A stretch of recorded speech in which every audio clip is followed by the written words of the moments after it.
for this one. As we're going to be very sharp, right under that bridge. All right, let's get back to what we're doing. I'm going to tell you a little about the Battle of Bunker Hill. Now, let's read a little about history of Battle of Bunker Hill. Everybody still hear me okay? Okay. Everybody still hear me, huh? Okay, perfect. Let me tell you about the Battle of Bunker Hill. So the Battle of Bunker Hill. The British, they lived on Boston Common in tents. Can you imagine living in a tent in Boston some parts of the year? Live in tents.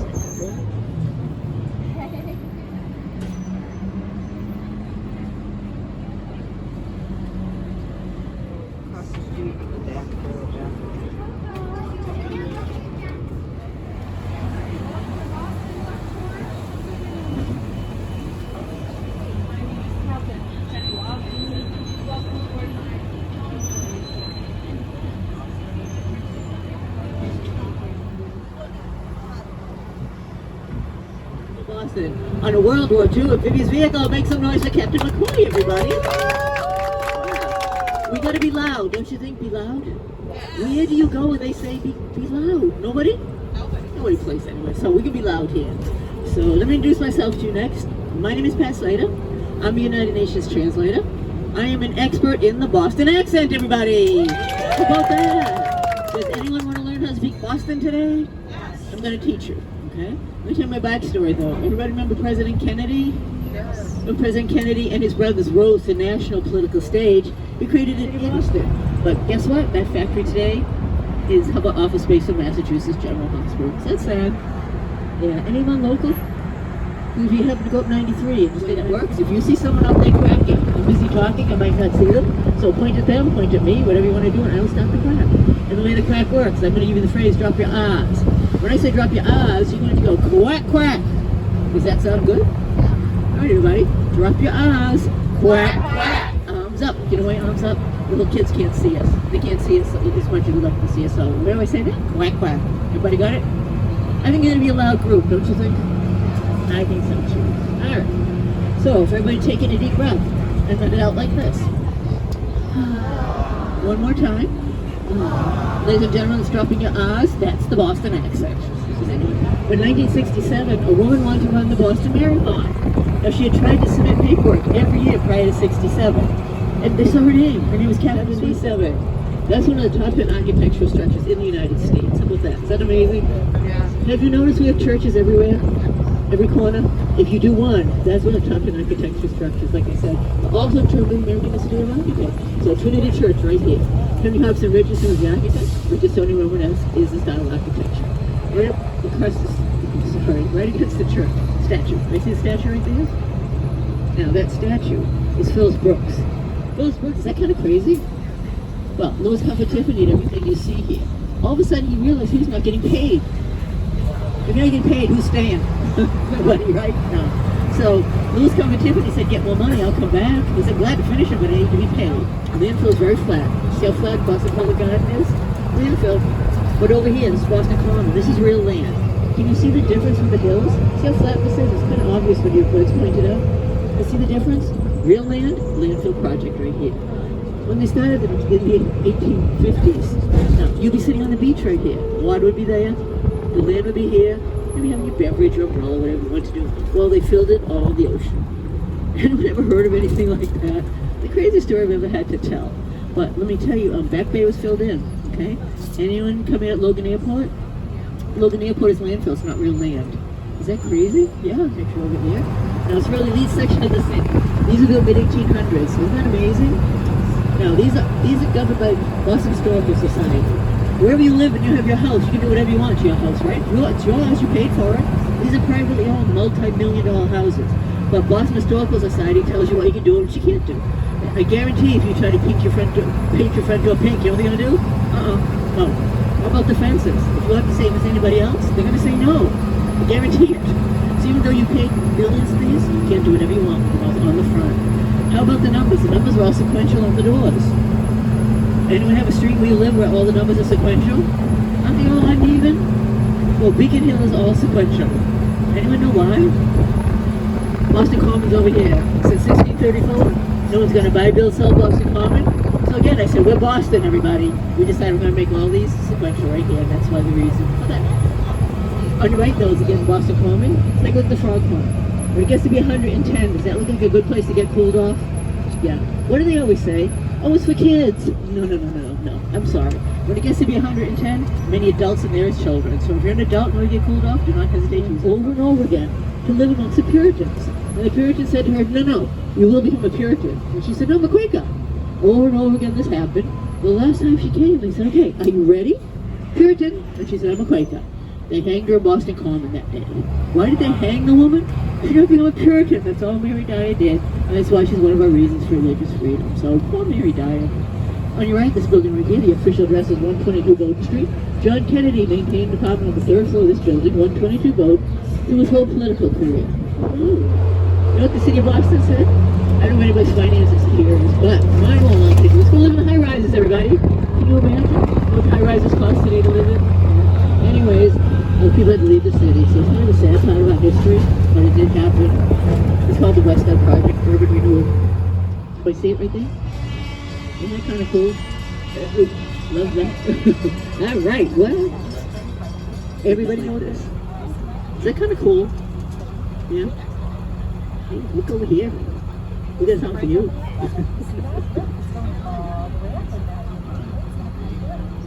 There you go. There's the boat. Everybody see it? Yeah. See, that would not fit unless we opened the bridge. Captain Sean is licensed Coast Guard captain. If anything else in the dock, he's in charge. He and I work together. We'll tell you what we need you to do to watch them, and then next it's us, so you know where we're going, what we're doing. So they're heading right in.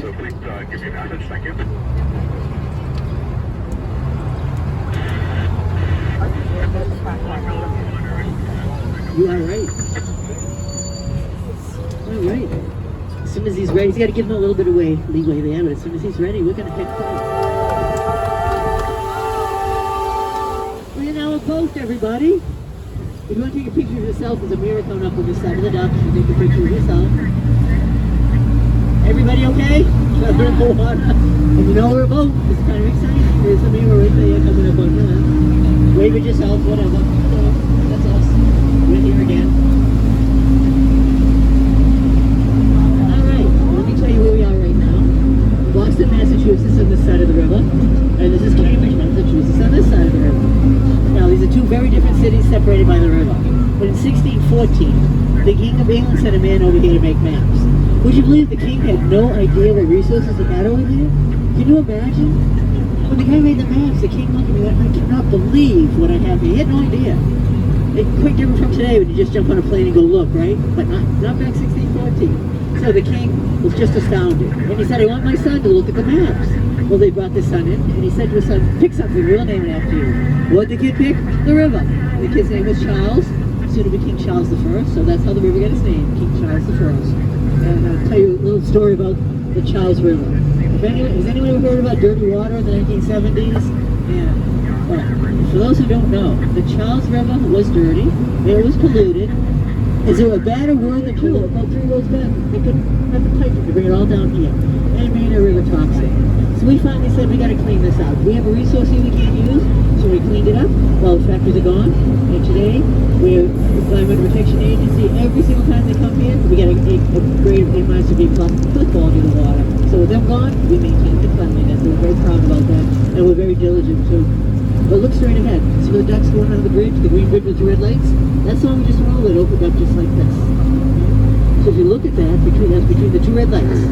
And that's how the bridge opens, just like that. And the bridge tenders, like we talked about, we're the ones that do that right there. So it's called a drawbridge. Now, with a drawbridge, I already told you about the bridge tenders. They're the people that sit on top of the bridge and make sure that everything goes on the water. But the bridge is named after Andrew Craigie, Jr. Now, Andrew Craigie was an apothecary general. Any apothecary generals on board today? Anyone even know what that is? I didn't either. I had to do some research. It's equal to a pharmacist today. He wanted to be on the battlefield. They asked over and over again, and they kept saying to Andrew Craigie, you're going to be in the way. Finally he said, I can help. And they finally said to him, yeah, try it, whatever. Well, when he finally tried it, he was so successful getting people back to fighting that weren't severely wounded. Well, it continued to grow and grow and grow. Today, what do? We have surgery on the battlefield with mass units. So, from a guy putting band-aids on people, surgery on the battlefield today, who wants to be next? Okay, we'll get the gentleman in the back. Please have a seat, okay?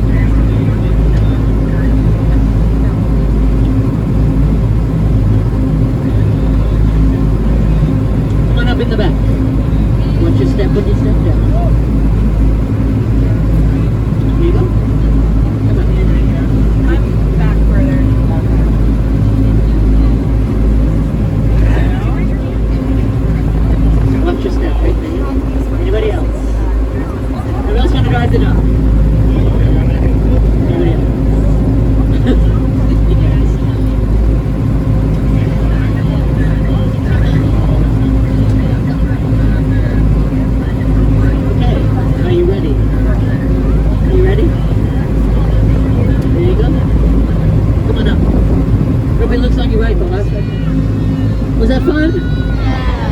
Anybody have all their credit cards?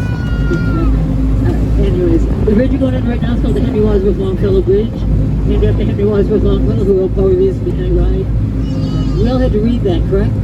Does everybody realize how inaccurate that poem is? No one ever ran through the countryside saying the British are coming. Why would they? We were all British. We're all here, British territory.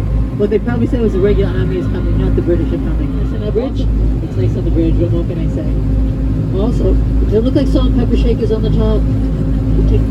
If you want to talk like a Boston person, then I'll call this a salt and pepper shaker bridge. We don't like that at all. Call it the Longfellow. That's what we call it, the Longfellow. And it goes Boston to Cambridge and Cambridge to Boston. We don't give these prisoners any more lobster. Is that crazy? Everybody likes lobster, right? Either way, no more lobster for the prisoners. So it's a 5-star hotel.